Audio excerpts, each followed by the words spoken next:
Grace Fryer, Edna Hussman, Catherine Schwab, Quinta MacDonald, and Albina Larice were employed at a watch factory called the Waterbury Clock Company. Their job was to paint fine, thin dials on the clocks and watches. They had to lick their brushes to make thin lines for nice, clean merchandise that was expected by the employer. Their paint had the unique feature of glowing in the dark. They were told that the workplace was safe for them at the time. Scientists around the world then developed their understanding of biochemistry and radioactive materials. People should still care about this because they were able to find a dangerous thing that endangered the entire workplace. When all this happened, the companies with it were able to get rid of it and save millions. This enabled them to get rid of it and change the labor laws. The country had thought that the substance was safe. Little did they know it would end up costing them their lives.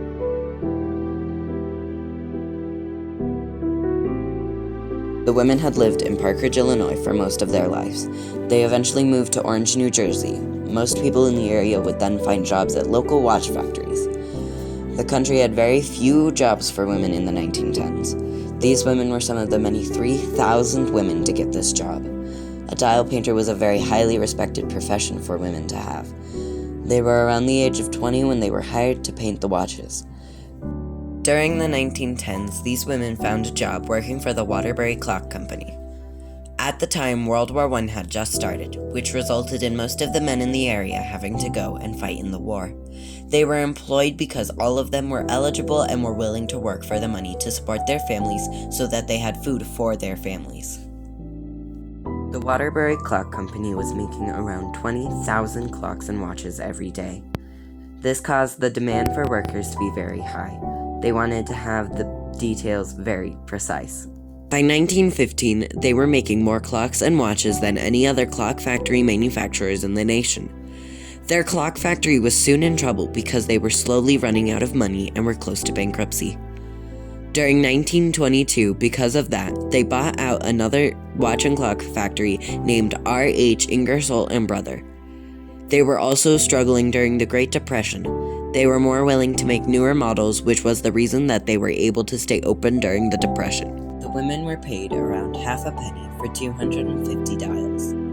This made watch painting into one of the highest paying jobs in the country for women. That caused them to flood in to apply for jobs as a dial painter.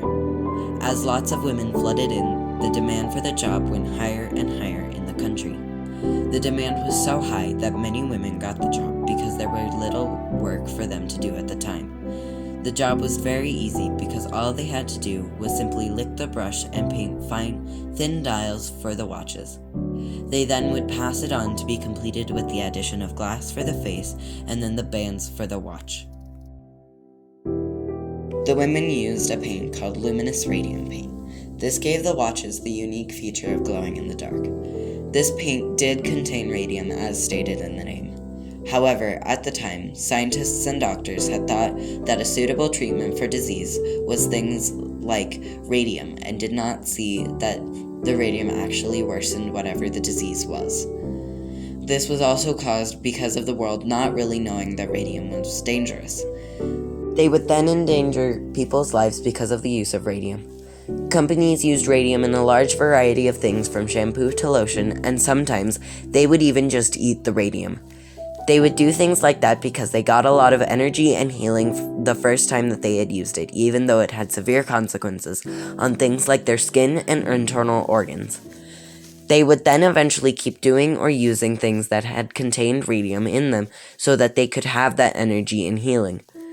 They would then eventually either be hospitalized or die. This would be because, after a long time of use, the radium would eventually start to give you organ failure and fatigue. The people who used this, including the discoverer of radium, Marie Curie, had very many issues, and some eventually recovered from those issues. However, most of the people, including Marie Curie, then died because of radiation poisoning. But then, if they had survived, they would have had shortened lifespans. The paint having radium caused the workers who were licking the paint to have severe after effects. The beginning of these after effects were that they had started to have severe toothaches and pain around the mouth area. This would eventually continue to worsen, so much that all the women involved would eventually all die because of cancer in the hips, mouth, and knee. They would also get radiation poisoning, causing all of the internal organs to disintegrate. They would have large deformities and issues in their body. They had started to realize that they had some internal issues when they started with the toothaches mentioned earlier. They then would have noticed that they would have soft teeth, which is obviously a major issue, causing them not to be able to eat more solid foods, and they would have not been able to eat as often. They would then suffer from a sore throat. This was a minor start to the very major issues that they had later. This, along with a toothache, the sore throat made them think that they had a simple illness like the flu. This caused some of them to die of starvation or made them have all of their food really soft because of the possibility of them breaking their teeth. They then developed deteriorating jaws, which also made it hard to do things like eat. This also could have meant that they could have had their jaws just fall off because of deteriorating jawbones, the skin, muscles, and other things that held their jaws together to deteriorate and fall off. They would have also suffered from anemia.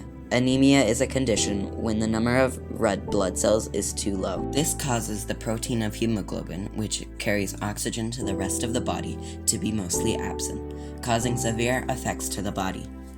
This then causes the body to shut down its organs.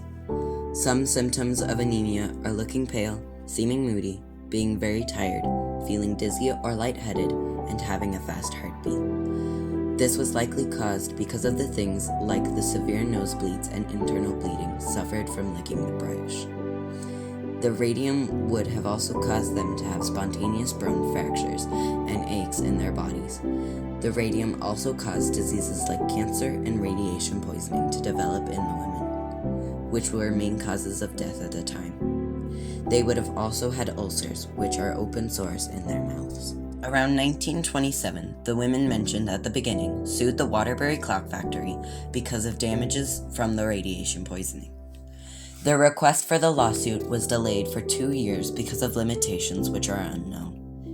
These limitations caused more of the women working in the factories to die because of diseases like cancer, radiation, and other radiation-related diseases. They would later testify in court in January and April of 1928. In the case called the Case of 5 Women Doomed to Die. The case of 5 women doomed to die lasted over 11 years. After 11 years, they won the case of 5 women doomed to die in 1938 for $10,000. This amount of money would have been equivalent to $158,000 in 2021. When it was split evenly between the 5 women, each person would get $2,000. They would also ask to get increased pay from about half a penny for 250 dials to $12 per week. This all is very important because the fact that they had won the case of 5 women doomed to die caused the federal government to add a new law to stop any further danger for the people of the United States. Even though they had won, they still had a lot of physical deformities, along with the fact that they had consumed so much radium that it had seeped into their bones. They were so affected by the radiation that they will continually glow in their graves, for until the radium has left their bones. This allowed millions of lives to be saved that would have been more than likely to have been killed if exposed to the dangers of radium. This caused the labor laws to be changed and make it safer for everyone in factories. That made it so that people in the future could be safe from the dangers of radiation poisoning and other things that are related to it. This also significantly decreased the death rate of people with workplace-related injuries. They will always be remembered for the things that they changed for the people in the workplace.